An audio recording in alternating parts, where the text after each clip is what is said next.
Hey guys, tonight we venture into a place where nature's beauty and human darkness collided. We're not in the forgotten corners of a city or the manicured lawns of a suburb, but in a place of ancient bluffs and winding trails, a state park where families went to escape the world. It's here that we'll explore a crime that stained a landscape and a conviction that has been debated for more than 60 years. This is a story from the dawn of the 1960s, a time of apparent innocence, of beehive hairdos and burgeoning rock and roll. But beneath that polished surface, the same old fears and motivations churned. It's a story where the evidence was whispered by the wind in the canyons, and the truth became as tangled as the forest floor itself. So before you settle in, maybe take a moment to think about a place you consider a sanctuary, a quiet park or a favorite trail. Now imagine a shadow falling over it. This story is a slow burn, a mystery that unfolds not with a bang, but with the quiet discovery of something terribly wrong. Take a moment to like the video and subscribe, but only if you're ready to walk a path where every footprint is a question. And let me know in the comments when and where you're tuning in from. It's always fascinating to know who is joining us on this journey through the twilight. Now dim the lights, let the world outside fade away. Tonight we're going hiking into a memory, into a mystery. Let's ease into tonight's journey together. Our story begins in the heart of the American Midwest, at Starved Rock State Park in LaSalle County, Illinois. It's March of 1960. The last stubborn patches of winter snow are melting, and the first hints of spring are beginning to soften the stark, frozen landscape. Starved Rock is a place of breathtaking natural beauty, famous for its sandstone canyons carved by glaciers and time, its whispering waterfalls, and its deep, silent woods.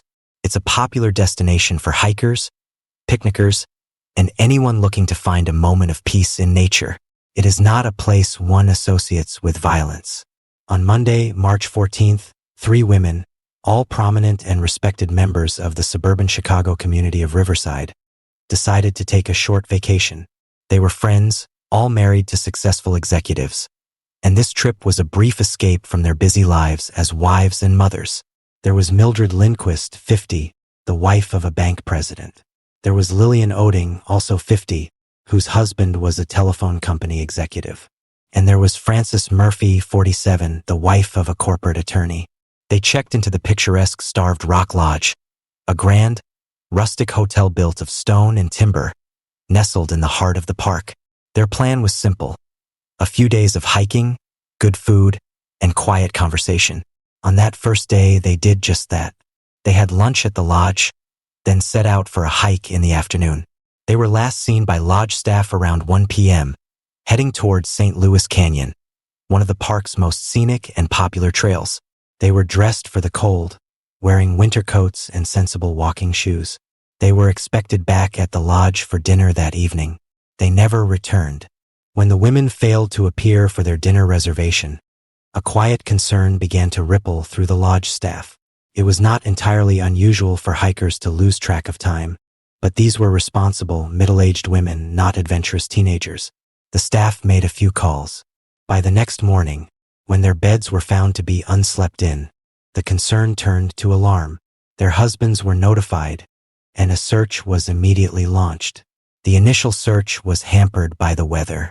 A late winter storm had moved in, bringing freezing rain and then a blanket of fresh snow. The park was vast, over 2,600 acres of rugged terrain, and the new snowfall threatened to cover any tracks or clues.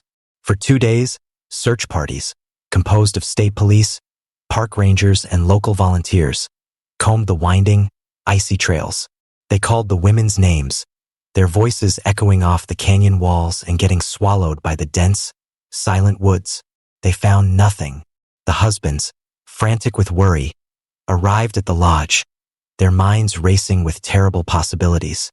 Had their wives slipped on an icy path? Had they become lost and succumbed to the freezing temperatures? Or had something more sinister happened?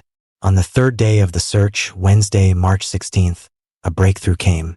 A search party, navigating the slippery paths near St. Louis Canyon, spotted something out of place, partially hidden in the mouth of a small, shallow cave. Under a blanket of freshly fallen snow, they saw a human form. It was the body of one of the women. Soon, the other two were found nearby. The bodies of Mildred Lindquist, Lillian Oding, and Frances Murphy were laid side by side. Their heads bludgeoned with a heavy, blunt object. They had been bound with twine, the kind used by bakers to tie up boxes of pastries. The scene was one of brutal, shocking violence, a scene that seemed utterly alien to the tranquil beauty of the canyon. The peaceful sanctuary of Starved Rock had been turned into a slaughterhouse. The discovery sent a shockwave not just through LaSalle County, but across the entire state of Illinois and beyond. This was not a common crime. These were not marginalized victims from the fringes of society. These were wealthy, respectable suburbanites, murdered in a beloved state park. The media descended on Starved Rock, and the case became an instant sensation. The pressure on law enforcement to find the killer was immense. The investigation began immediately, led by the Illinois State Police and the LaSalle County Sheriff's Office. The crime scene was meticulously processed, a challenge given the snow and ice. The cave where the bodies were found was small, only about 4 feet deep, offering little shelter but excellent concealment. The murder weapon was not immediately found, but the coroner determined the women had been killed by repeated, savage blows to the head. There was no evidence of robbery. Their purses, containing cash and credit cards, were found nearby. The motive did not appear to be financial. The investigation quickly focused on trying to piece together the women's final hours. They had been seen heading towards St. Louis Canyon. The trail was about 1.5 miles long, a popular and relatively easy hike.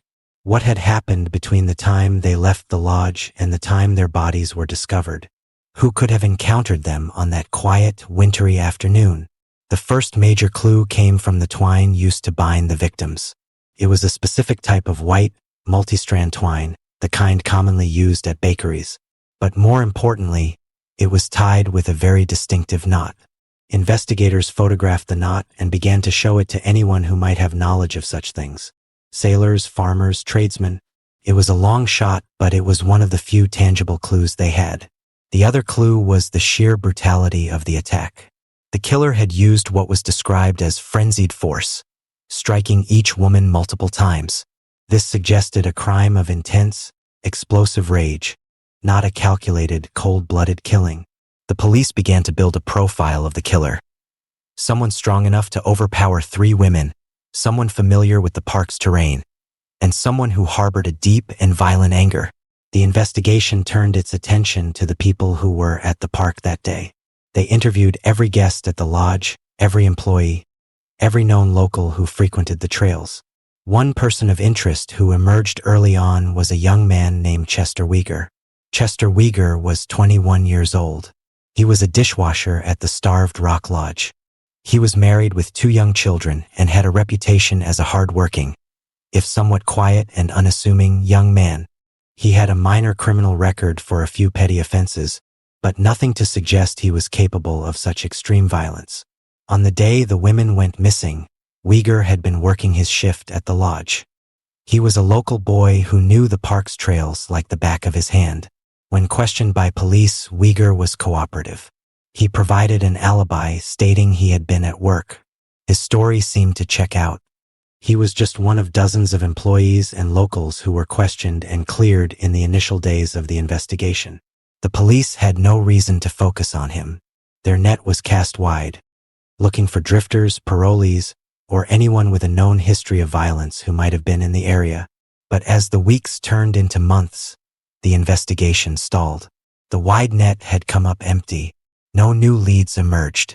The public was growing restless, and the pressure on law enforcement was mounting.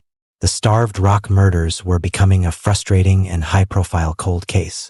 The investigators, desperate for a breakthrough, decided to circle back to the people they had spoken to at the very beginning.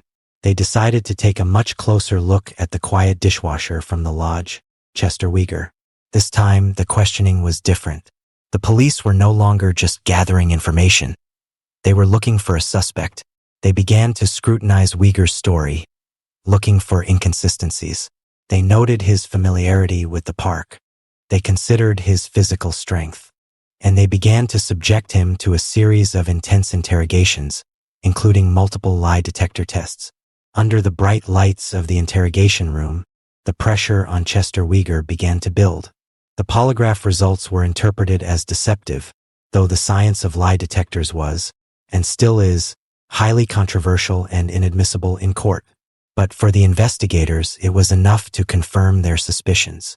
They believed they had their man. All they needed was a confession. For months, the interrogations continued. Weger repeatedly and steadfastly denied any involvement. He insisted he was innocent, but the police were relentless. They questioned his wife, his family, and his friends. They created a psychological pressure cooker, isolating him and suggesting that the evidence against him was overwhelming. Even if it wasn't, they told him they knew he did it, that it would be better for him if he just confessed. Then, in November of 1960, 8 months after the murders, came the bombshell. After a marathon interrogation session that lasted for days, Chester Weger broke. He confessed. His confession was a detailed, narrative account of the crime. He told the police that he had been hiking in the park that day and had encountered the 3 women on the trail. He claimed he had intended to rob them. He said he had followed them to the secluded St. Louis Canyon. He described picking up a heavy tree limb and striking them one by one. He recounted tying their hands with twine that he had brought with him. His story was a prosecutor's dream, a full and complete admission of guilt. Based on this confession, Chester Weger was arrested and charged with the murders of Mildred Lindquist, Lillian Oding, and Francis Murphy. The state of Illinois and the families of the victims finally had their killer. The newspapers declared the case solved. The quiet dishwasher was a monster, a brutal killer hiding in plain sight. Justice, it seemed, was at hand.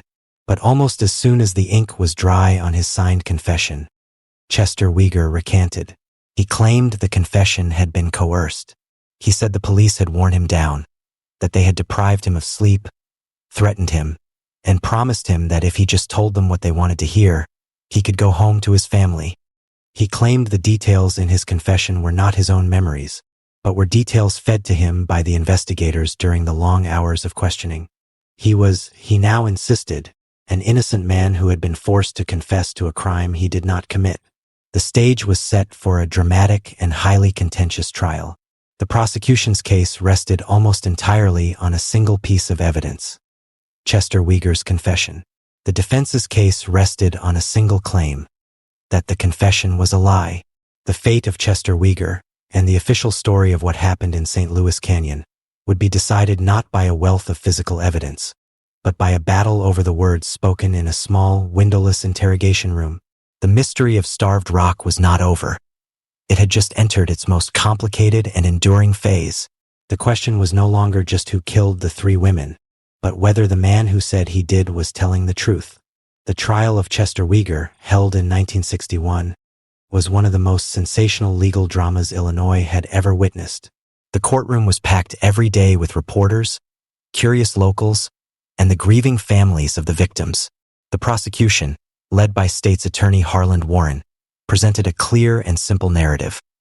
Chester Weger, a man with a dark side hidden beneath a quiet exterior, had committed a monstrous crime and had confessed to it in his own words. The defense, led by Weger's court-appointed attorney, argued that their client was the victim of a desperate police force that had coerced a false confession from an exhausted and unsophisticated young man. The centerpiece of the trial was, of course, the confession itself. The prosecution read Weger's detailed statement to the jury, a narrative that described the events in St. Louis Canyon with chilling precision. They argued that the details within the confession, the type of weapon used, the way the women were bound, the location of the bodies, were so specific that only the true killer could have known them. They painted a picture of a remorseless predator who had been brought to justice by his own admission. The defense, however, worked to dismantle the confession piece by piece. They argued that the police had held Weger for days, questioning him relentlessly without a lawyer present for much of the time. They claimed that the investigators, armed with the details of the crime scene, had inadvertently or deliberately fed those details to Weger during the interrogations. They pointed out that Weger, a man with only an 8th grade education, was likely intimidated and overwhelmed by the authority of the police. His confession, they argued, was not an act of unburdening, but an act of desperation, a story he told simply to make the relentless questioning stop. The prosecution also presented what they claimed was corroborating physical evidence, but it was thin and highly circumstantial. They found a blood-stained jacket in Uyghur's home, but the blood type was so common it couldn't be definitively linked to any of the victims. More significantly, they pointed to the twine. The twine used to bind the women was analyzed and found to be identical to twine used in the kitchen of the starved rock lodge where Uyghur worked, and the distinctive knot used to tie the twine was a knot that Uyghur, according to some testimony, knew how to tie. This evidence, while not a smoking gun, was powerful in the minds of the jury. The twine and the knot seemed to place Uyghur at the scene, or at least connect him directly to the materials of the crime. The defense countered that many people had access to the twine at the lodge, and the knot was not so unique that only Uyghur could have tied it. The trial was also notable for what was missing. There were no eyewitnesses who placed Uyghur in the canyon with the women. No murder weapon was ever conclusively identified. The tree limb Uyghur described in his confession was never found, and there was no clear, compelling motive presented.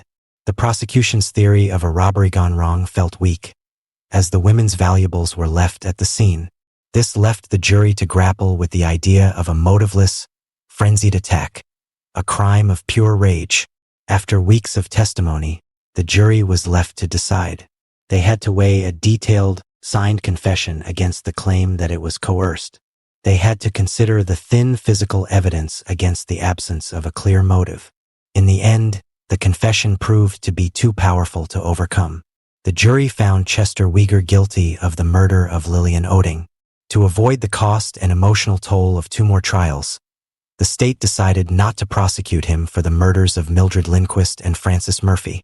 In April 1961, Chester Uyghur was sentenced to life in prison. For the families of the victims and for much of the public, the verdict brought a sense of closure. The monster of Starved Rock had been caught and caged. The park could once again be a place of peace. But for Chester Uyghur and a growing number of skeptics, the fight was just beginning. From his prison cell, Uyghur continued to proclaim his innocence, filing appeal after appeal over the decades, each one denied. The case was officially closed, but the questions it raised about the nature of justice and the reliability of confessions would linger for more than half a century. Chester Uyghur spent the next 60 years of his life behind bars. As the decades passed, he became one of Illinois' longest-serving inmates. From his prison cell, he watched the world change.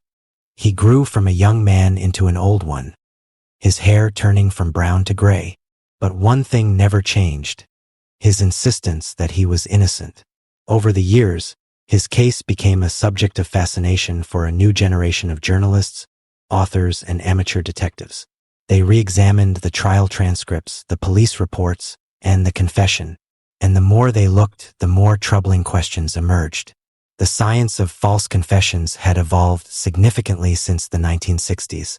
Experts now recognize that individuals, particularly when subjected to long, high-pressure interrogations, can be convinced to confess to crimes they did not commit. They might do so out of exhaustion, a desire to please authority figures, or a confused belief that confessing is the only way to end the ordeal. Uyghur's case began to look like a textbook example of this phenomenon. New details about the original investigation also came to light. It was revealed that one of the initial suspects in the case, a man with a history of violence against women, had been cleared after passing a lie detector test, the same unreliable technology that had been used to build the case against Uyghur. Other potential leads, it seemed, had been ignored once the police had zeroed in on the dishwasher from the lodge. In the 2000s, a new push for DNA testing began. Uyghur's supporters and legal team hoped that modern forensic science could do what the original investigation could not: definitively prove his innocence. They sought to have evidence from the crime scene, hairs found on the victims, material from under their fingernails, and the blood on Uyghur's jacket, tested for DNA.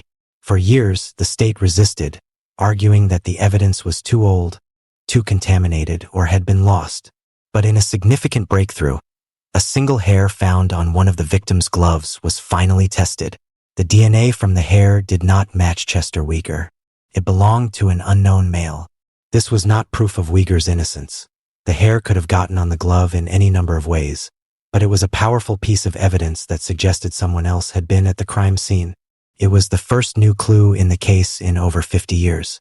This new evidence, combined with a growing public sentiment that an injustice may have occurred, put immense pressure on the Illinois Parole Board. Uyghur, now in his late 70s and in failing health, had come up for parole numerous times over the decades, and had been denied every time, largely because he refused to admit guilt and show remorse for a crime he maintained he did not commit. But times had changed. The story of the Starved Rock murders was no longer seen as a simple case of good versus evil. It was now viewed as a complex and flawed investigation, a relic of a different era of law enforcement. In November 2019, the Illinois Prisoner Review Board voted to grant Chester Uyghur parole. The decision was met with a storm of controversy. The families of the victims were outraged, believing that a convicted killer was being set free. The LaSalle County State's Attorney's Office vehemently opposed the parole, arguing that Uyghur was still a danger and that his guilt had been proven beyond a doubt at his trial. But Uyghur's supporters celebrated the decision as a long overdue act of justice for a man who may have been wrongfully imprisoned for his entire adult life. In February 2020, at the age of 80, Chester Uyghur walked out of prison a free man. He had spent nearly 60 years incarcerated. He was frail, soft-spoken, and overwhelmed by a world that was almost unrecognizable from the one he had left in 1961. He moved in with his family and has since lived a quiet life, largely out of the public eye. His release, however, did not solve the mystery. It only deepened it. If Chester Uyghur did not kill the 3 women in St. Louis Canyon, then who did? The DNA from the hair on the glove remains unidentified. The true killer, if Uyghur is to be believed, was never caught and likely lived out their life in freedom, their secret buried with them. The Starved Rock murders stand as a powerful and unsettling case study in the American justice system. It is a story about the immense power of a confession, and how, in the absence of strong physical evidence, it can become an unshakable truth in the minds of a jury and the public, regardless of the circumstances under which it was obtained. It is a story about how a community's desire for answers and closure can sometimes lead to a rush to judgment, especially when the crime is so shocking it defies easy explanation. Today, Starved Rock State Park is as beautiful and popular as ever. Millions of visitors walk its trails each year, many of them unaware of the dark history that lies hidden in the shadows of St. Louis Canyon. But for those who know the story, the place is forever changed. The whispering of the wind through the trees can sound like a question. The silence of the canyons can feel like a secret being kept. The case leaves us with a profound and uncomfortable ambiguity. Did the justice system convict the right man based on a true confession, only to release him in his old age due to shifting legal and public sentiment? Or did it make a terrible mistake 60 years ago, sacrificing an innocent man to satisfy a community's need for a monster, while the real killer walked away, their crime dissolving into the mists of time? We may never know for certain. The truth of what happened on that cold March day in 1960 is now a ghost, a story told in conflicting narratives, a mystery held by the ancient, silent rocks of the park itself. It is a quiet reminder that sometimes the line between guilt and innocence, between a confession and a coerced story, is as fragile and as hard to see as a footprint in the melting snow. The darkness that settled over Starved Rock was one of sudden, brutal violence, a mystery born in a moment of terror. But there is another kind of darkness, one that arrives not with a savage act, but with a lingering, unanswerable question. It's the darkness of absence, of a space where someone should be, but isn't. It's a mystery that unfolds not over hours or days, but over a lifetime of searching. For our next story, we travel from the frozen canyons of Illinois to the coal mining hills of West Virginia. We go back to the heart of the 1940s, to a Christmas Eve shrouded in smoke and suspicion. This is not a story about the discovery of a crime, but about the slow, agonizing disappearance of 5 children, who seemed to vanish from a burning house without a trace, leaving behind a family haunted by the impossible question. What happens when the fire isn't the end of the story, but just the beginning? Our story begins in Fayetteville, West Virginia, a small town nestled in the Appalachian Mountains.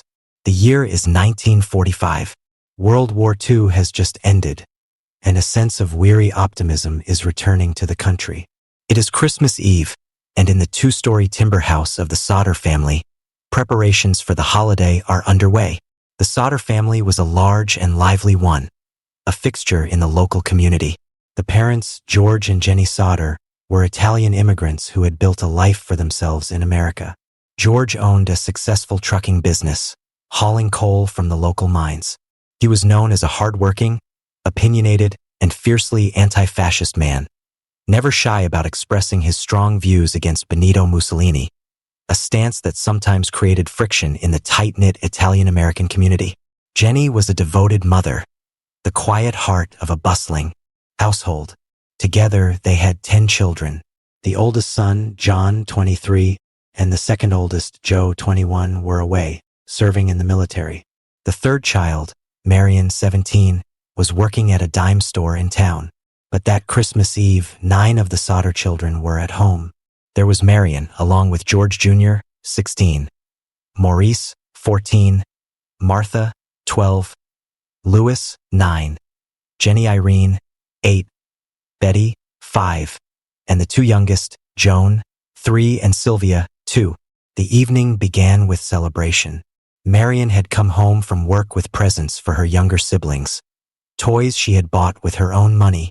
The older children, excited for Christmas morning, asked their mother if they could stay up late to play with their new toys.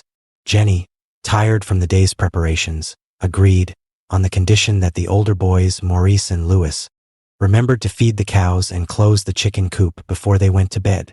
She then took the two youngest, Joan and Sylvia, upstairs with her and went to sleep, along with her husband George. Sometime after midnight, the house began to fill with a strange quiet. The older children, having played with their new toys, eventually drifted off to sleep. Maurice, Martha, Louis, Jenny Irene, and Betty went up to the attic where their bedrooms were located. Around 1 a.m. on Christmas morning, the phone rang, jolting Jenny Sauter from her sleep. She went downstairs to answer it. On the other end of the line was a woman whose voice she didn't recognize, asking for a name she didn't know. Jenny told the woman she had the wrong number and hung up. As she went back to bed, she noticed that the lights were still on downstairs and the front door was unlocked. She assumed the older children, in their excitement, had forgotten. She turned off the lights, locked the door, and went back to sleep. Just 30 minutes later, around 1:30 a.m., she was awakened again, this time by a strange, loud thud on the roof, followed by a rolling sound. She listened, but the house fell silent again. She drifted back to sleep. At approximately 2:30 a.m., she woke up for a third time, but this time, it was to the smell of smoke. The house was on fire. George Sauter's office, located on the ground floor, was ablaze. Jenny screamed, waking her husband. They grabbed their youngest daughter, Sylvia, who was sleeping in their room, and rushed out of the house, along with their older children Marion, John, and George Jr., who had been sleeping in rooms on the main floor. They stood outside in the freezing night, their bare feet on the snow-covered ground, and watched in horror as flames devoured their home. And then, a sickening realization washed over them. 5 of their children were still inside. Maurice, Martha, Louis, Jenny Irene, and Betty were trapped in the attic. What followed was a frantic, desperate, and ultimately futile attempt at a rescue. George Sauter smashed a window to try to get back inside, cutting his arm in the process, but the smoke and flames were too thick. He ran to find his ladder, which he always kept propped against the side of the house, a ladder long enough to reach the attic windows, but it was gone. It wasn't just not there. It had vanished. In a panic, he tried to drive one of his coal trucks up to the house to climb on top of it, but despite having worked perfectly the day before, neither of his trucks would start. The engines were dead. The family screamed the children's names into the inferno, hoping for a response, a sign of life. They heard nothing. Marion ran to a neighbor's house to call the fire department, but the neighbor's phone was dead. Another neighbor tried to call from a tavern in town, but the operator didn't answer. The fire department in Fayetteville, just 2.5 miles away, was a small, all-volunteer force. By the time they were finally reached and arrived at the scene, it was too late. The solder house had been reduced to a smoldering pile of ash and timber. It was morning, Christmas morning, and 5 of the solder children were gone.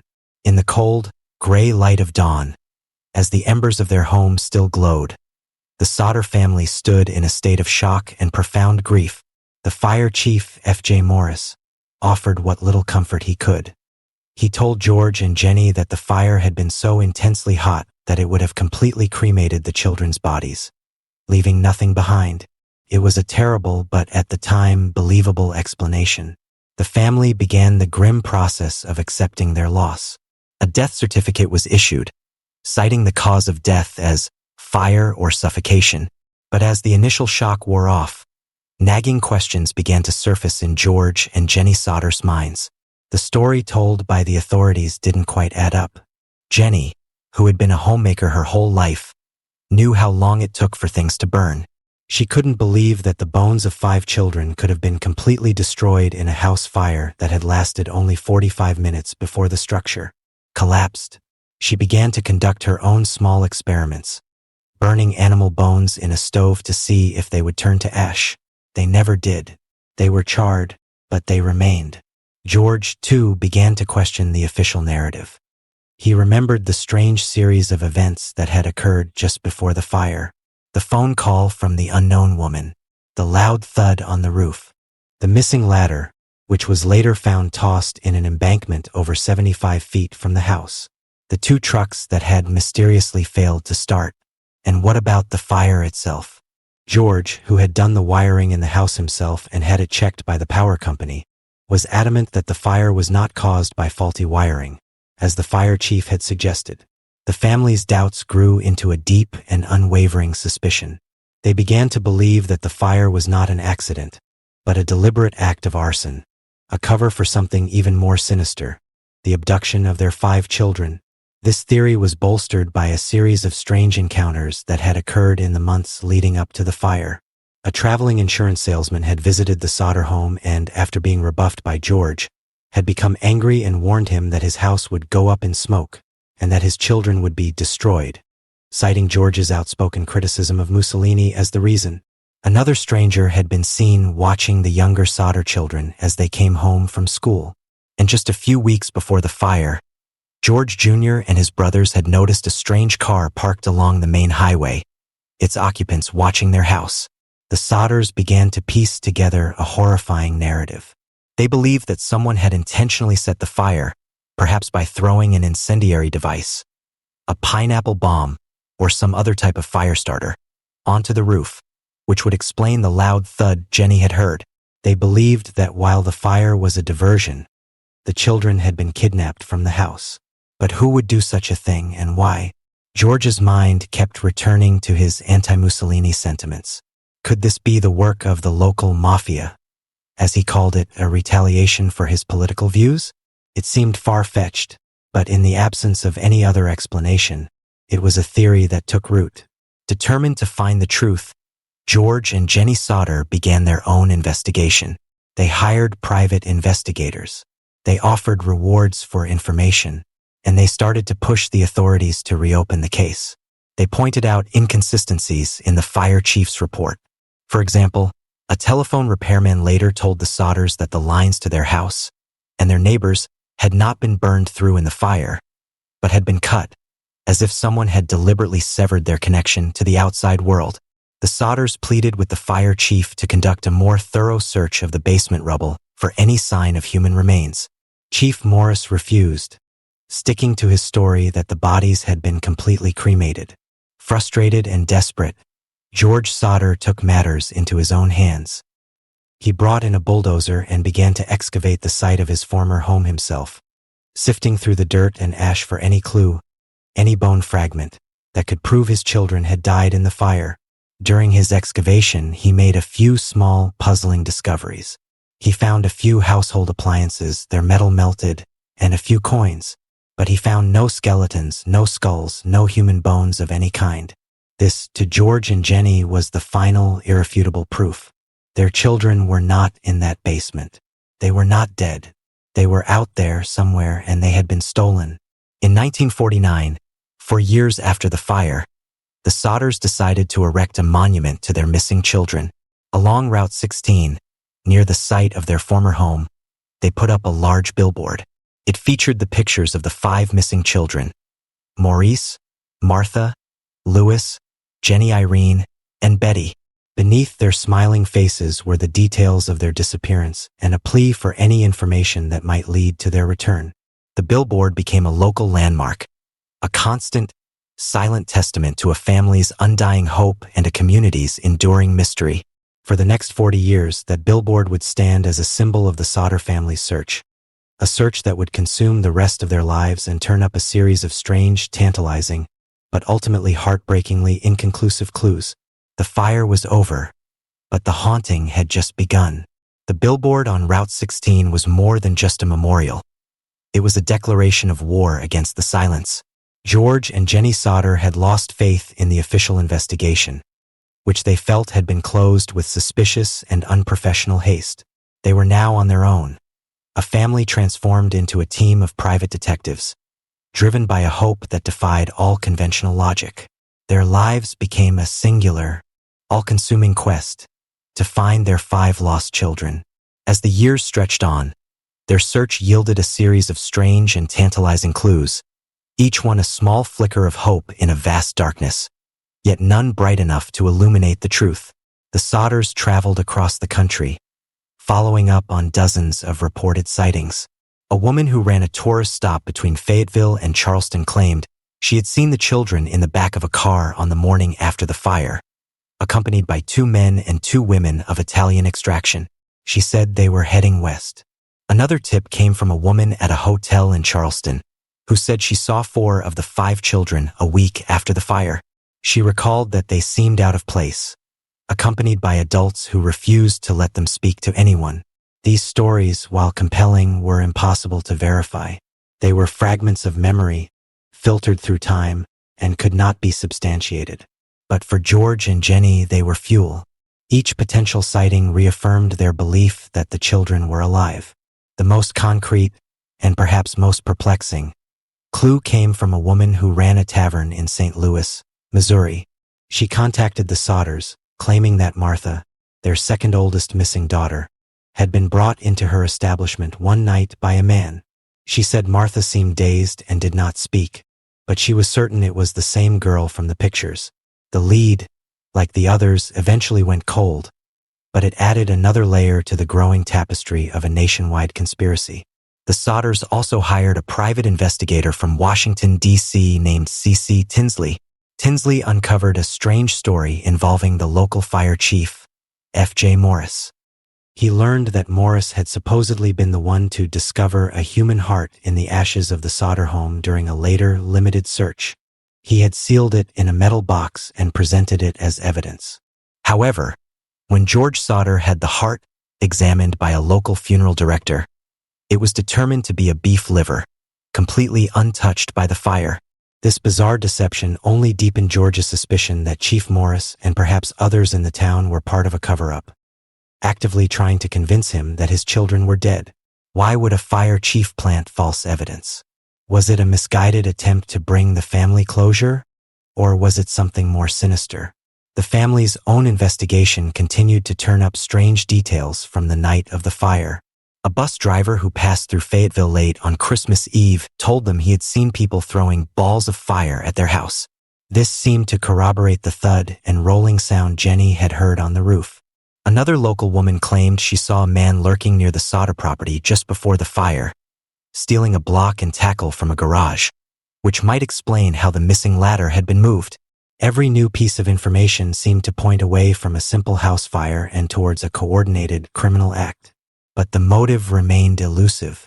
Was it retaliation for George's anti-Mussolini views? Was it connected to a local crime syndicate? Or was it something else entirely? Something so personal and so dark that it remained hidden even from the family's most dedicated searching? The search took its most dramatic and heart-wrenching turn in 1968, 23 years after the fire. One day, a letter arrived at the Sodder home. It was postmarked from Central City, Kentucky. There was no return address. Inside was a photograph. The photograph was of a young man in his late 20s. He bore a striking resemblance to their son Louis, who would have been around that age. He had the same dark, curly hair, the same dark eyes, the same distinctive nose. On the back of the photograph, a cryptic message was scrawled, "Louis Sauter, I love brother Frankie, Ill boys, a 90132 or 35. The family was stunned. The resemblance was uncanny. For Jenny, it was proof. This was her son, Louis, alive. The message was strange and hard to decipher. Frankie could have referred to one of Louis's brothers. The meaning of Ill boys and the string of numbers was a complete mystery. Once again, the Sauters poured their resources into this new lead. They hired another private investigator and sent him to Central City, Kentucky, to find the young man in the photograph or the person who had sent the letter. But the trail went nowhere. The investigator found no trace of the man and eventually disappeared himself, never contacting the Sauters again. The family tried to publicize the photo, hoping someone would recognize the man. No one ever came forward. The photograph became the final great mystery of the Sauter case. Was it a cruel, elaborate hoax designed to torment a grieving family? Or was it a genuine, if cryptic, message from a long-lost son? A man who had been raised under a new identity and was trying to reach out. The authenticity of the photo has been debated for decades. Some experts believe it could have been doctored, while others see a genuine family resemblance. Whatever its origin, the photograph became another permanent fixture in the Sauter family's lore. A tangible piece of a puzzle that refused to be solved. George Sauter died in 1969, a year after the mysterious photograph arrived. He went to his grave still believing, with absolute certainty, that his 5 children had been kidnapped and were still alive somewhere. After his death, Jenny continued the search. She wore black for the rest of her life, a permanent state of mourning for her lost children. She maintained the billboard, updating it, repainting it, ensuring that the faces of her children would never be forgotten. She fenced off the property where their home once stood and tended to it like a garden, a memorial to a life that had been stolen from her. Jenny Sauter passed away in 1989. After her death, the remaining Sauter children, now adults with families of their own, finally took down the billboard. After more than 40 years, the public search was over. But the private one, the one carried in the hearts of the surviving siblings, never truly ended. Today, the story of the Sauter children's disappearance remains one of America's great unsolved mysteries. The case is a labyrinth of strange clues, dead ends, and tantalizing possibilities. Every theory has its proponents and its flaws. The official explanation, that the children perished in the fire and their bodies were completely cremated, is the simplest one. Proponents of this theory point out that house fires, especially those fueled by timber and coal, can reach incredibly high temperatures. They argue that the small bones of children could have been reduced to ash and dust, scattered and lost in the debris. They dismiss the strange events of that night, the missing ladder, the dead trucks, the cut phone line, as a series of tragic, but unrelated, coincidences. But the arguments against this theory are powerful. The complete absence of any human remains is highly unusual, even in an intense fire. The testimony of the telephone repairman and the bus driver suggests that the fire was no accident. And the beef liver heart presented by the fire chief points to, at the very least, a deeply flawed and possibly corrupt investigation. Then there is the kidnapping theory, the one the family held onto for their entire lives. This theory suggests a powerful and organized enemy, one capable of abducting 5 children from a burning house without leaving a trace. The motive in this scenario is often tied to George Sauter's public condemnation of Mussolini and the Italian fascist government. Perhaps a local faction of the mafia or some other organized crime element decided to make an example of him. Kidnapping his children would have been the ultimate punishment, a wound from which he could never recover. This theory explains the arson and the strange events of that night, but it strains credulity. How could such a complex, large-scale abduction be carried out so perfectly, with no one ever breaking their silence. And what would be the endgame? Why would the kidnappers never make a ransom demand or claim responsibility? A third, more personal theory suggests a motive closer to home. Could someone have had a personal vendetta against the Sodders? Perhaps a disgruntled business associate? Or someone involved in a private family dispute that was never made public? This might explain the targeted nature of the crime, but again, there is no evidence to support it. The Sodder children's case is a profound and enduring tragedy, a story that lives in the space between what is possible and what is believable. It is a testament to the incredible resilience of a family's hope in the face of unimaginable loss. For George and Jenny Sodder, to accept that their children were dead was to accept a world without answers. A world where a fire could simply erase 5 lives without a trace.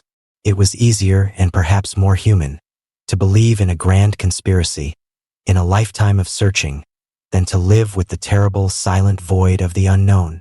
The case has been passed down through generations, a piece of Appalachian folklore that is all too real.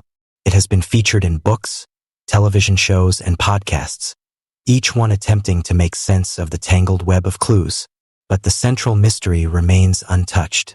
What happened to Maurice, Martha, Louis, Jenny Irene, and Betty Sodder? Did they die on Christmas morning in 1945, their remains scattered to the wind? Or did they live on, raised under new names in new places, forever separated from the family that never, ever stopped looking for them? We will likely never know. The witnesses are gone. The evidence has faded. All that remains is the story, a haunting American epic of loss, suspicion, and a love so powerful it refused to accept the finality of a fire. It is a quiet reminder that sometimes the most painful mysteries are not the ones that end with a horrifying discovery, but the ones that never end at all, leaving only an empty space, a faded photograph, and a question that echoes through the years. The mysteries we've explored so far have been grounded on land, in the woods, the suburbs, the forgotten corners of cities. They are stories of human darkness encroaching upon familiar worlds. But for our next journey, we travel to a place where the greatest mystery is the sea itself, and the greatest fear is not what might break into your home, but what might swallow it whole. We go back to the very turn of the 20th century, to a remote, uninhabited rock in the Outer Hebrides of Scotland. It is here, on the lonely, storm-battered outpost of the Flannan Isles, that 3 men, tasked with keeping a light burning for passing ships, would vanish from the face of the earth, leaving behind a scene so strange, so eerily calm. It has become one of the most enduring maritime legends of all time.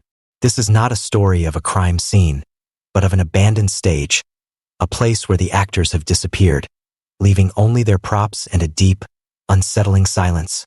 Our story begins in December of 1900. The Flannan Isles are a small, forbidding cluster of rocky islands located about 20 miles west of the Scottish mainland. For centuries, they were a place of superstition and folklore, uninhabited by humans but home to thousands of seabirds. Shepherds would bring their flocks to graze on the sparse grass in the summer, but they would never spend the night, believing the islands to be haunted by spirits or the little people. The largest of these islands, Eilean Mor, which means Big Isle in Gaelic, was chosen as the site for a new lighthouse, a vital beacon for ships navigating the treacherous North Atlantic waters. The lighthouse on Eilean Mor was a marvel of Victorian engineering, a towering stone structure completed just a year earlier, in 1899. It was a symbol of progress, a triumph of human ingenuity against the savage power of the sea. But it was also one of the most isolated posts in the entire Northern Lighthouse Board service. Life on the rock was a lonely and monotonous existence, a cycle of polishing brass, trimming wicks, and keeping watch, all while surrounded by the constant, roaring sound of the waves. The lighthouse was manned by a rotating crew of 4 keepers. 3 men were always on duty at the lighthouse, while the 4th was on shore leave on the mainland. The standard tour of duty was 6 weeks on, 2 weeks off. In December of 1900, the 3 men stationed on Eilean Mor were Principal Keeper James Duckett, a seasoned veteran of the lighthouse service, Second Assistant Thomas Marshall, another experienced keeper, and occasional keeper Donald MacArthur. MacArthur was a rough, brawny man, known for his temper, who was filling in for the regular third keeper, William Ross, who was ill. The last recorded communication from the lighthouse was on December 14th. The men logged a storm passing through, noting the high winds and rough seas. Everything appeared normal. But on December 15th, something went wrong. The light at Flannan Isles, which was supposed to be visible for over 20 miles, was not lit. The first to notice this was the captain of the steamer Archtor, which was passing through the area on its journey from Philadelphia to Leith. He noted in his ship's log that the light was out and the weather was severe. He intended to report it upon his arrival in port, but for some reason, the report was not immediately passed on to the Northern Lighthouse Board. For days, the lighthouse on Eilean Mor remained dark and silent, its absence unnoticed by the authorities. It wasn't until December 26th, nearly 2 weeks later, that the relief vessel, the tender Hesperus, finally made its way to the island. The ship was carrying Joseph Moore, the fourth keeper who was returning from his shore leave to relieve one of the other men. As the Hesperus approached Eilean Mor, a sense of deep unease settled over the crew. The day was clear and calm, but the island was unnervingly still. There was no flag flying from the flagpole, a standard sign of greeting. The landing stage, where the keepers should have been waiting to welcome the relief boat, was empty. Captain Jim Harvey, the skipper of the Hesperus, sounded the ship's horn and fired a signal flare. There was no response. The lighthouse stood silent and impassive, like a tombstone against the sky. A small boat was lowered, and Joseph Moore was rowed ashore. As he stepped onto the cold, rocky landing, his sense of dread deepened. The main gate to the compound was closed, as was the door to the lighthouse tower itself.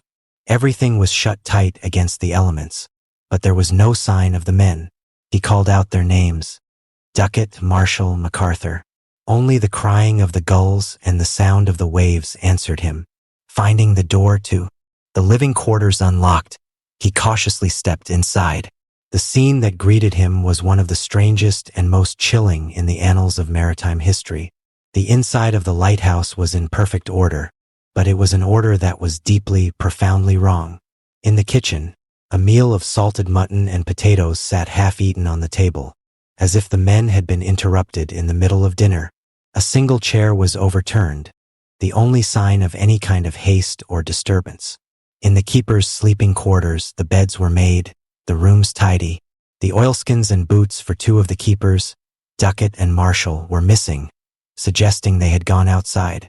But the oilskins for the third man, Donald MacArthur, were still hanging on their hook. This was a shocking breach of lighthouse regulations.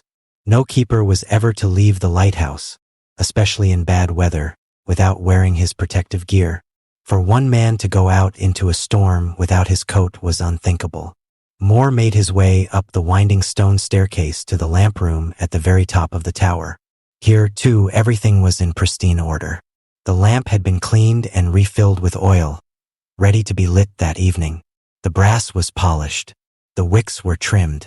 The men had clearly completed their daily chores before they vanished.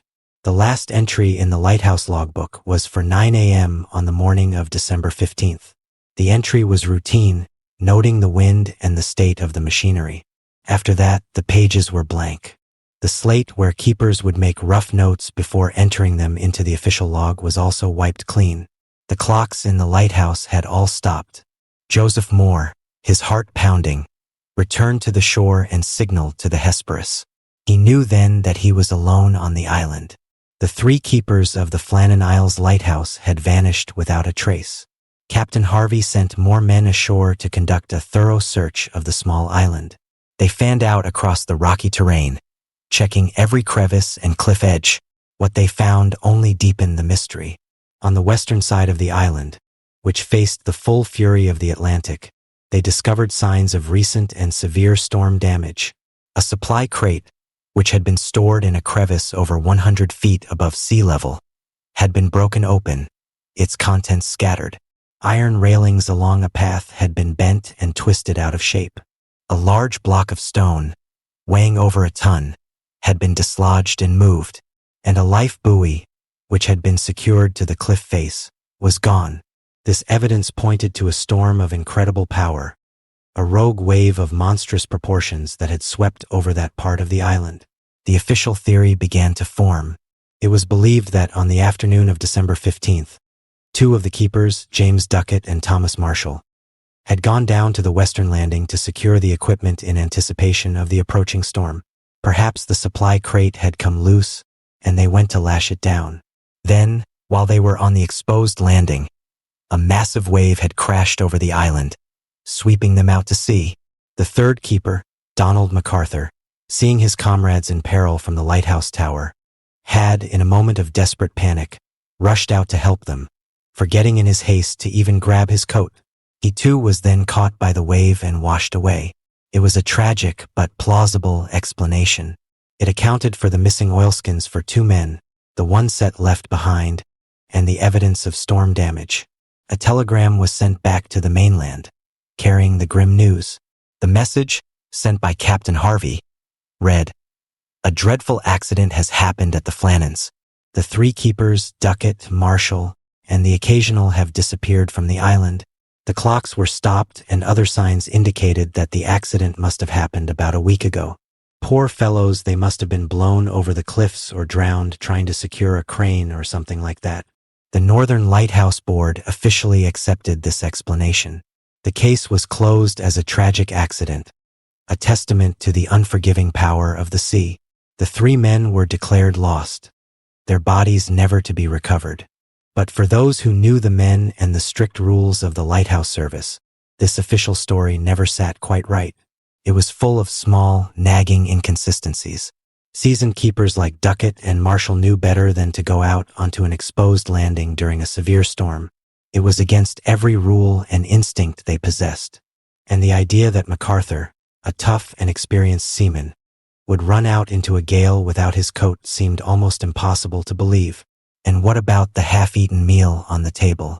The overturned chair? These details suggested an interruption that was sudden, an event that happened inside the lighthouse, not outside on the rocks. Why would the men be eating a meal in the middle of a storm powerful enough to dislodge a 1-ton rock? The timeline didn't seem to fit. As the story spread, a new, more mysterious narrative began to take shape, one fueled by folklore, superstition, and the discovery of a second, unofficial logbook. This slate log, supposedly found by the relief crew, contained a series of strange and terrifying entries, written by Principal Keeper James Duckett in the days leading up to the disappearance. The entries, if they are to be believed, paint a picture not of a routine week, but of a descent into terror and madness. On December 12th, Duckett allegedly wrote of a severe storm, the likes of which I have never seen before, with winds so powerful they shook the lighthouse to its foundations. He noted that Thomas Marshall, a quiet and composed man, was crying. This was highly out of character. On December 13th, the log supposedly continued in the same vein. The storm was still raging. All three men, it said, had been praying. The entry ended with a chilling line, "It is a great wonder that any of us are alive." The final, alleged entry for December 15th was the strangest of all. It read, "Storm ended, sea calm, God is over all." If this logbook was real, it completely contradicted the official story. It suggested the men had been in a state of extreme psychological distress for days, terrified by a storm that was not recorded by any other ships or weather stations in the area, and it claimed the storm had ended on the 15th, the very day they were thought to have been swept away. Why would they go out to secure equipment after the storm was over and the sea was calm? This second logbook adds a layer of supernatural horror to the story, suggesting the men were not fighting a storm of wind and water, but a storm of the mind or something else entirely. It has become a central part of the Flannan Isles legend, quoted in countless books and articles. The problem is, there is no official record of this second logbook ever existing. It does not appear in the Northern Lighthouse Board's official reports. Most serious researchers believe it to be a later embellishment, a piece of folklore created by an author in the 1920s to add drama to an already compelling mystery. The half-eaten meal, too, is likely an exaggeration. The official report simply notes that the kitchen was in order. But even without these dramatic embellishments, the core mystery remains. 3 experienced men vanished from a locked lighthouse on a remote island, leaving behind only a set of untouched oilskins and a profound, echoing silence. The official explanation, while plausible, feels incomplete. It doesn't quite capture the deep, unsettling strangeness of the scene found by Joseph Moore. It doesn't account for the feeling that something was deeply wrong inside the lighthouse before anyone ever stepped outside. The story of the Flannan Isles is not just about a storm. It's about a silence, a perfect and impenetrable mystery that has endured for over a century, inviting us to wonder what really happened on that lonely rock. In the days when the light went out, in the weeks and months following the discovery on Eilean Moor, the official explanation, that the 3 keepers were swept away by a rogue wave, solidified into historical record. The Northern Lighthouse Board conducted its formal inquiry and, finding no evidence to the contrary, closed the case. New keepers were assigned to the Flannan Isles Light, and the rhythmic, lonely work of tending the beacon resumed. The sea, which had claimed the men, was a known and accepted danger of the job. For the authorities, the matter was settled. But for the public, and for those who study the strange corners of history, the story was far from over. The official explanation, neat and logical as it was, felt like an ill-fitting lid on a box full of unsettling questions. The narrative of a tragic accident failed to account for the deep psychological strangeness of the scene left behind. It was these nagging inconsistencies, these small details that defied easy explanation, that allowed the mystery of the Flannan Isles to evolve from a maritime tragedy into a modern myth. Let's revisit the problems with the official theory. The idea that 2 seasoned keepers, James Duckett and Thomas Marshall, would venture down to the exposed western landing during a violent storm was a major point of contention. The regulations of the Lighthouse Board were explicit and drilled into every keeper. The safety of the light, and by extension the keepers themselves, was paramount. Securing a supply crate, while important, would never take precedence over their own lives. They knew the power of the Atlantic. They had seen what it could do. To believe they would both leave the safety of the tower for such a task requires believing they acted in a way that was completely contrary to their training and experience. Then there is the matter of Donald MacArthur, the occasional keeper, and his untouched oilskins. The official story posits that he saw his comrades in trouble and, in a moment of heroic panic, rushed out to help them without stopping to put on his protective gear. MacArthur was known as a tough, brawling man, a seasoned sailor who had likely faced down his share of North Atlantic gales. The idea that such a man would, even in a panic, forget the most basic rule of survival, to wear a coat in a freezing storm, struck many as deeply improbable. The sea was his world. He knew its rules. Furthermore, the state of the lighthouse interior suggested something other than a response to an external emergency. The overturned chair in the kitchen, the uneaten meal. These details point to an event that began inside. A sudden argument? A fight? A medical emergency? If the men were calmly eating a meal, it stands to reason that the weather outside was not yet severe enough to cause alarm. So what could have caused one of them to suddenly overturn a chair and for all 3 to abandon their food and rush outside? 2 of them into a storm from which they would never return? It was these loose threads that allowed alternative theories to flourish, each one attempting to weave the strange facts into a more satisfying narrative. One of the most persistent and darkest of these theories is that of murder and suicide. This theory suggests that the isolation and monotony of life on the rock finally took its toll, leading to a violent confrontation between the men.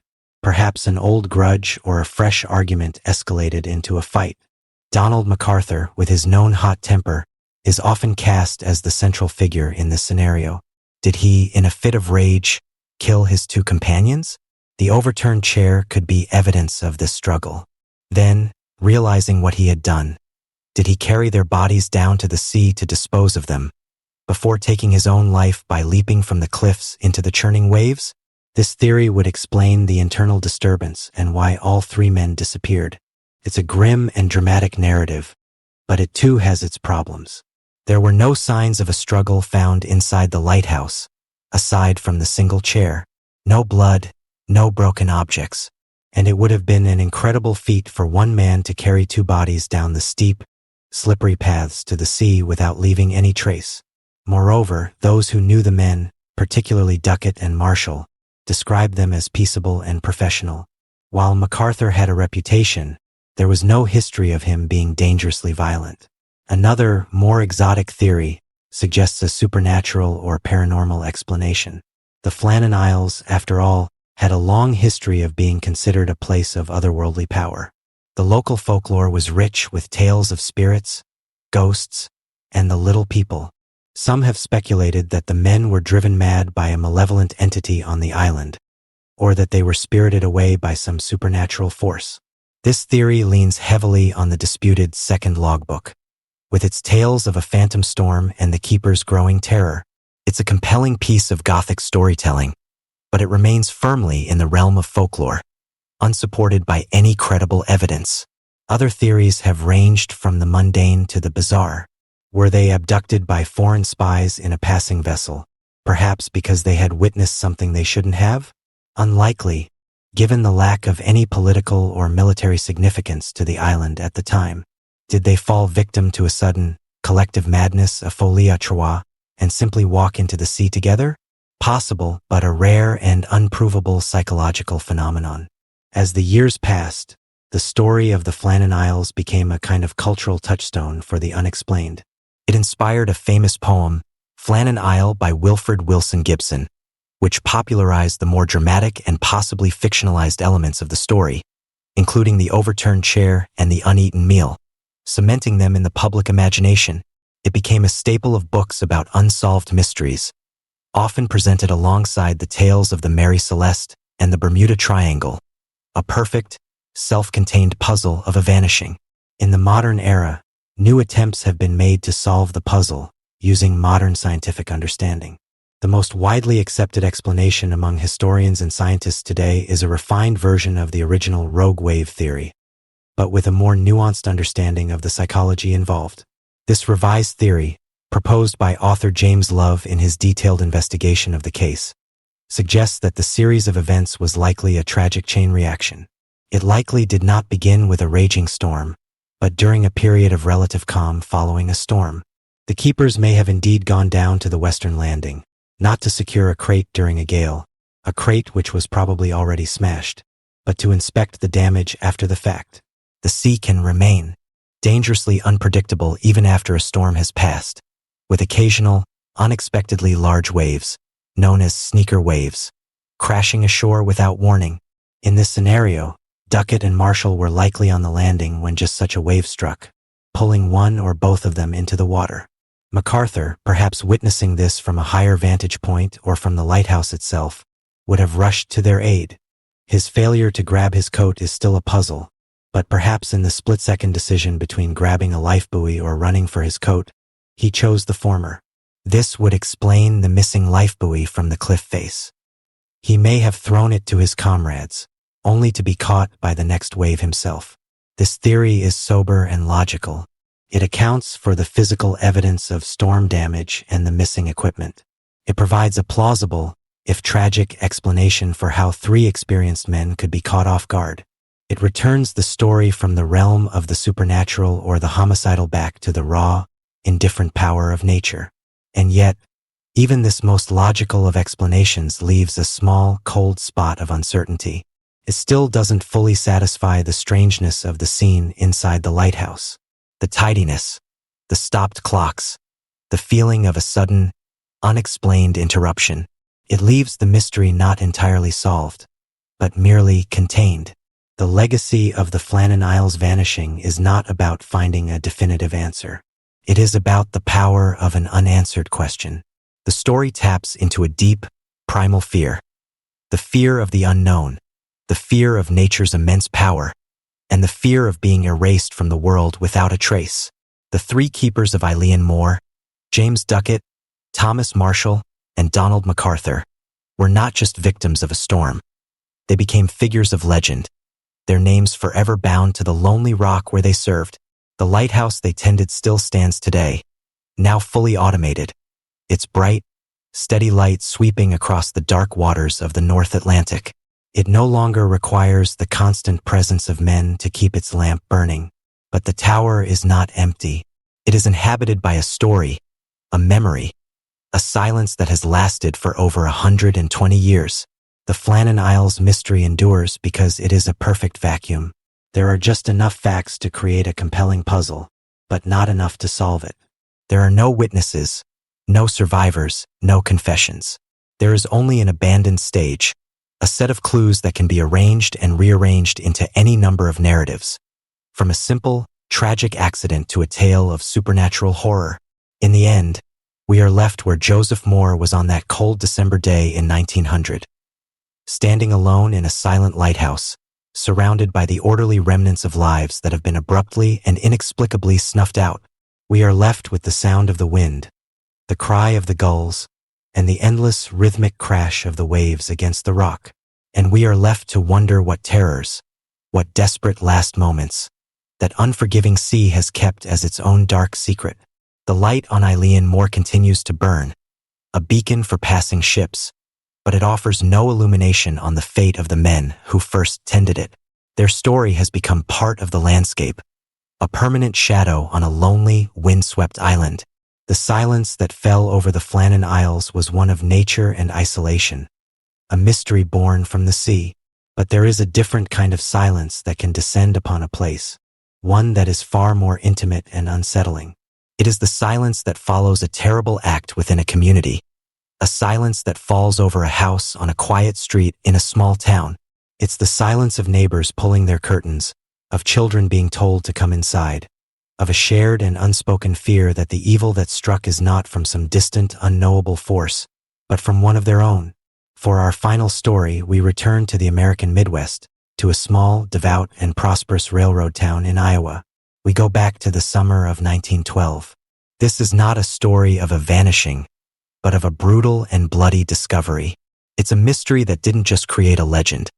It shattered a town's sense of self, turning neighbor against neighbor and leaving a legacy of suspicion that has lingered for over a century. This is the story of a single, horrific night that forever changed the town of Villisca. Our story begins in Villisca, Iowa, a town that, in the early summer of 1912, was the very picture of wholesome, small-town American life. With a population of just over 2,000 people, Villisca was a tight-knit community anchored by the railroad, the church, and the shared rhythms of agricultural life. It was a place where everyone knew everyone else, where doors were often left unlocked, and where the greatest disturbance was typically the whistle of a passing train. It was a town that believed in its own goodness, a place that felt safe, secure, and insulated from the darkness of the wider world. On the morning of Monday, June 10, 1912, that sense of security was irrevocably destroyed. A neighbor, Mary Peckham, noticed that the house belonging to the Moore family, one of the town's most prominent and respected families, was unusually quiet. The curtains were still drawn, there was no sign of activity, and the family had not been seen doing their morning chores. This was highly unusual for the Moores. Josiah Joe Moore, 43, was a successful and well-liked local businessman. His wife, Sarah, 39, was a popular figure in the community, active in the Presbyterian Church. They had 4 children, Herman, 11, Catherine, 10, Boyd, 7, and Paul, 5. They were, by all accounts, a model family. Concerned, Mrs. Peckham knocked on the door. There was no answer. After trying the door and finding it locked, she called Joe Moore's brother, Ross. Ross Moore arrived, and after his own knocks went unanswered, he used his own key to let himself in. He stepped into the quiet, darkened parlor. As his eyes adjusted to the dim light, he saw 2 figures in the downstairs bedroom, just off the parlor. They were covered with a sheet. He called out, but there was no response. He moved closer, lifted the sheet, and was met with a scene of such horrific, bloody violence that he immediately recoiled and ran back outside, screaming for someone to call the sheriff. What the authorities found when they entered the house was a scene of almost unimaginable carnage. In the downstairs bedroom, they found the bodies of Joe and Sarah Moore. They had been bludgeoned to death in their own bed, their heads crushed by repeated, savage blows from an axe. The killer had then covered their faces with the bedclothes. The horror did not end there. As the investigators made their way upstairs, they found the bodies of the 4 more children in their beds. Each one had met the same fate, their small forms victims of the same brutal, overwhelming violence. Their faces, too, had been covered after they were killed. And then, in the guest bedroom upstairs, another final discovery was made. 2 more bodies were found. They were the Stillinger sisters, Lena, 12, and Ina, 8. They were friends of the Moore children and had been overnight guests, having attended the Children's Day program at the Presbyterian Church with the Moore family the previous evening. They, too, had been murdered in their sleep, victims of the same axe-wielding killer. In a single night, an entire family of 6, along with their 2 young guests, had been annihilated. 8 people, 6 of them children, had been slaughtered in their beds as they slept. The town of Villisca woke up on that Monday morning to a nightmare from which it would never fully recover. The crime scene itself was a study in bizarre and unsettling details. The murder weapon, a heavy axe belonging to Josiah Moore, was found in the guest bedroom where the Stillinger sisters lay. It was leaning against the wall, covered in blood, but had been wiped partially clean. The killer had shown a strange mix of frenzied violence and cold, methodical care. Every mirror and piece of glass in the house had been covered with a cloth or an article of clothing. This detail was deeply strange and has been the source of endless speculation. Was the killer tormented by their own reflection? Was it part of some bizarre, unknown ritual? Or was it simply an attempt to prevent being seen by some imagined presence? In the kitchen, investigators found a bowl of bloody water on the table, along with a plate of uneaten food. It appeared the killer had paused to wash their hands after the murders. They also found a 2-pound slab of raw bacon leaning against the wall near the axe. This detail, like the covered mirrors, was utterly inexplicable and added a layer of surreal horror to the scene. The doors to the house were all locked from the inside. The windows were all covered. The killer had taken their time, moving silently through the house from room to room, and had then locked the doors behind them when they left. Taking the key with them, they had essentially sealed the house up like a tomb. The investigation began immediately, but it was quickly overwhelmed. In 1912, the concept of securing a crime scene was not well understood. As news of the murders spread, hundreds of curious townspeople descended on the Moore house, trampling through the property, touching objects, and contaminating any potential evidence. The small town's police force was ill-equipped to handle a crime of this magnitude, and the early hours of the investigation were a chaotic and irretrievable mess.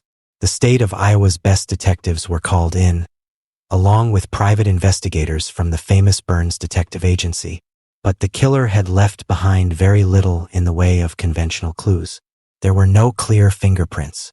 There was no sign of forced entry, suggesting the killer either had a key or had entered while the family was still awake and at church. The search for a motive was equally frustrating. Robbery was ruled out. Sarah Moore's purse and other valuables were untouched. This was not a crime of greed. This was personal, a crime of deep, explosive rage directed at the Moore family. But who could have harbored such a violent hatred for one of Villisca's most respected families? Suspicion quickly fell on a number of individuals, and the town of Villisca, once a place of quiet trust, became a hotbed of rumor, gossip, and finger-pointing.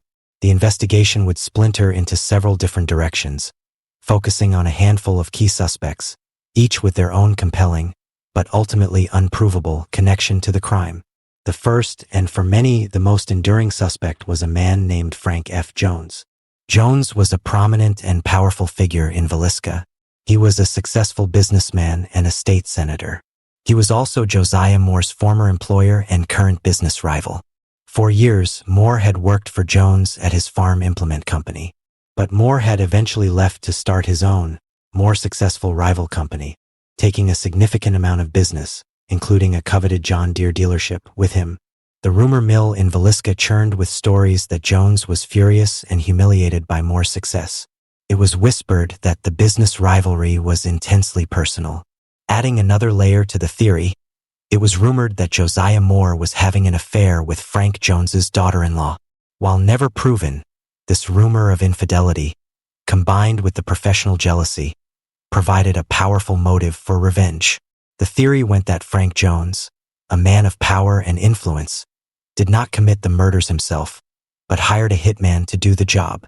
The primary suspect for this role was a man named William Blackie Mansfield.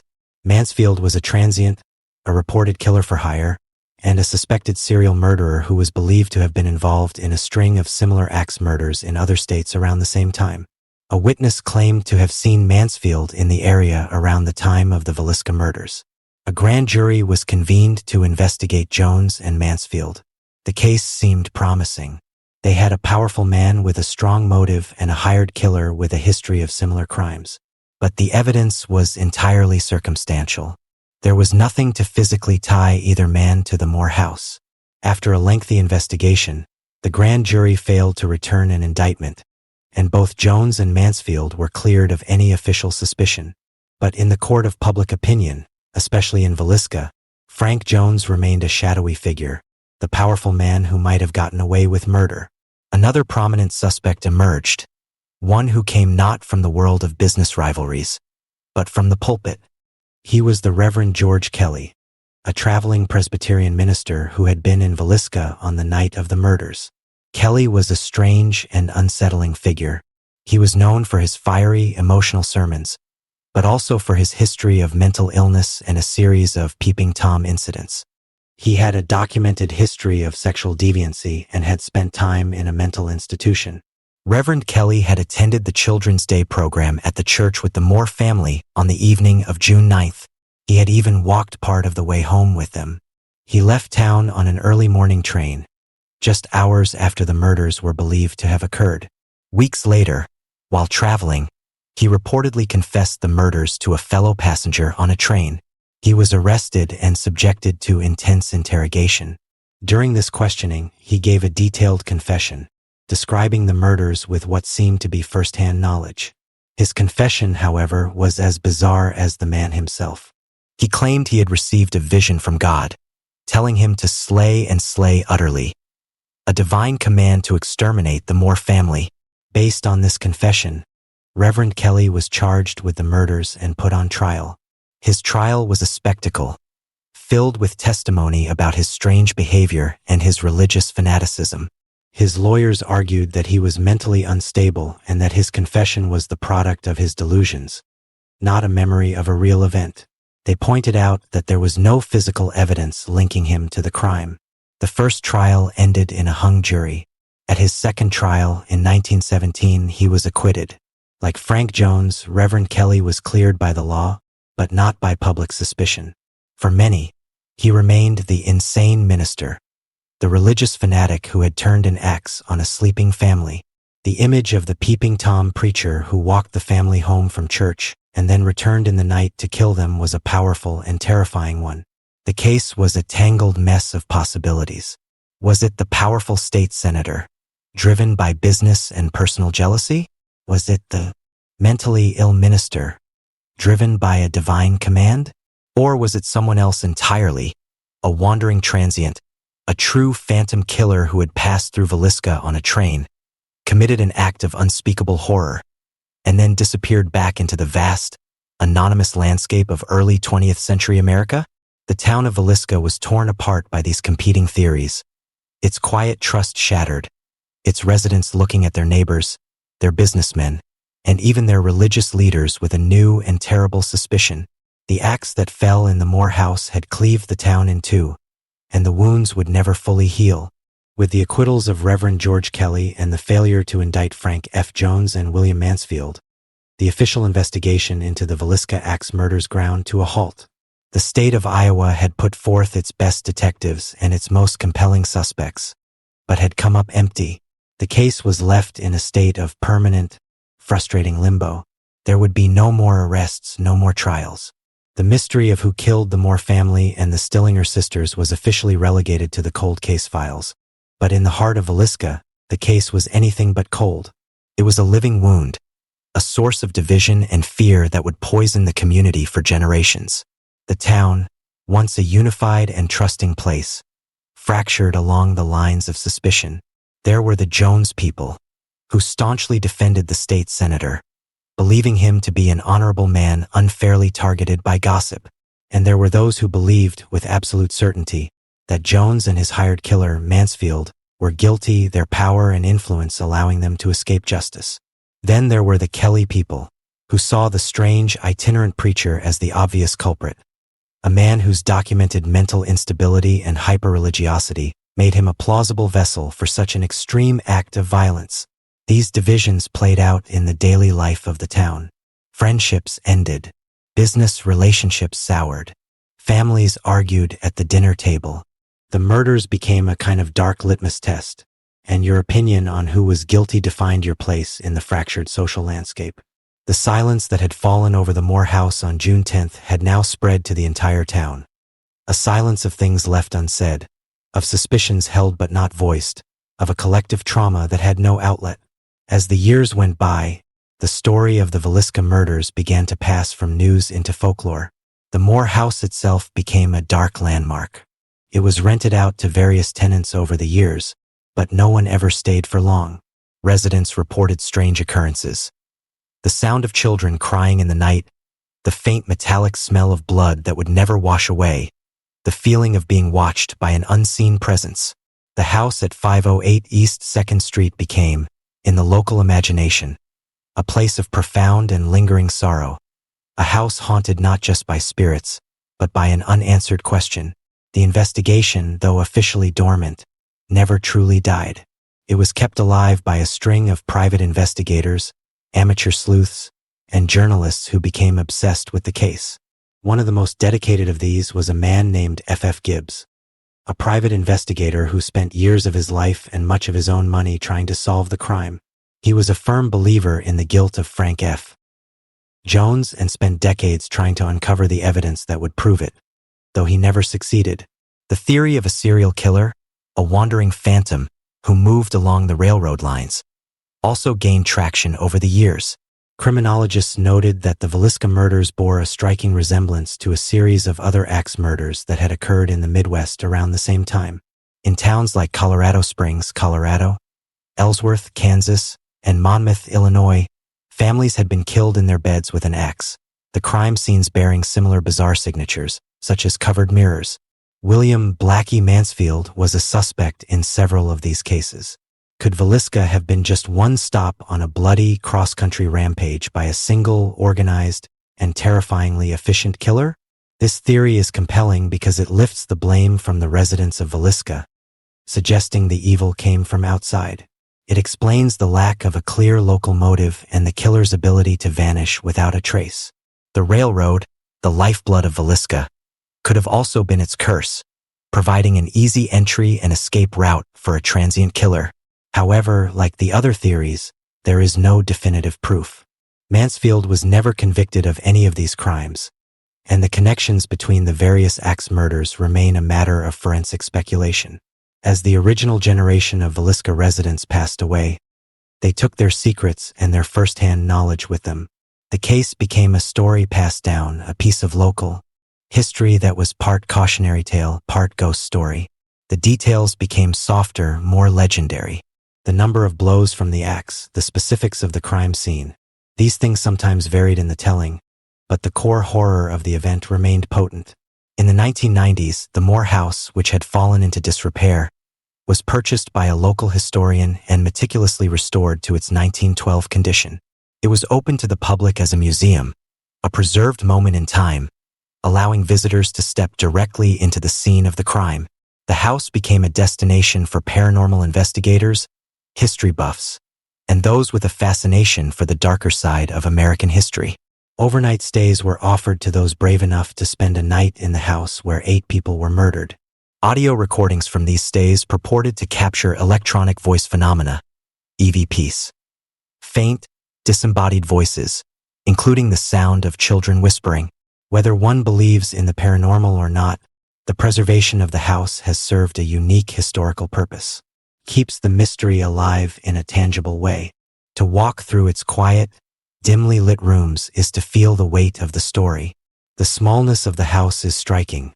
The proximity of the bedrooms makes the silence of the killer seem almost impossible. The oppressive stillness of the air seems to hold the memory of what happened there. The house is no longer just a building. It is a monument to an unsolved crime, a place where the past is not just remembered, but felt. The legacy of the Villisca Axe murders is a profound and multi-layered one. On one level, it is a masterclass in the limitations of early 20th century criminal investigation. The contaminated crime scene, the reliance on circumstantial evidence and coerced confessions, the inability to use modern forensic tools like DNA analysis. All of these factors conspired to make the case unsolvable from the very beginning. On another level, it is a deeply human story about the fragility of a community. It shows how a single act of violence can shatter the bonds of trust and plant seeds of suspicion that can last for a century. The evil that visited Villisca on that June night didn't just take 8 lives. It stole the town's innocence, leaving behind a legacy of paranoia and division. And finally, it remains one of America's most perfect and chilling unsolved mysteries. The strange, ritualistic details, the covered mirrors, the uneaten food, the slab of bacon, the locked doors, are like symbols from a half-remembered nightmare. They suggest a motive and a mindset that are beyond our comprehension. They elevate the crime from a simple act of violence to something that feels almost archetypal. A story about a faceless boogeyman who comes in the night. Every theory, from the vengeful business rival to the crazed preacher to the transient serial killer, is both plausible and unprovable. Each suspect fits some pieces of the puzzle, but none fit all of them. The case is a mosaic of maybes, a collection of whispers and what-ifs. Did Frank F. Jones use his power to orchestrate a perfect revenge? Did Reverend Kelly's fractured mind interpret a divine command to kill? Did Blackie Mansfield, the phantom of the railways, simply choose the Moore house at random, another stop on his tour of death? Or was it someone else entirely? Someone who was never even considered a suspect, a person who lived out their life in Villisca, carrying the terrible secret of what they did on that summer night? We will never know. The truth is buried with the victims, with the suspects, with the generations of townspeople who lived under the shadow of the crime. All that is left is the house, standing silently on its quiet street, and the story. It is a story that serves as a quiet, chilling reminder that sometimes the most terrifying monsters are not the ones who are caught and unmasked, but the ones who are never found, the ones who get away, leaving behind only questions and a silence that speaks louder than any confession. The axe fell, the town broke, and the mystery of who swung it has become a permanent, dark fixture in the heart of the American prairie.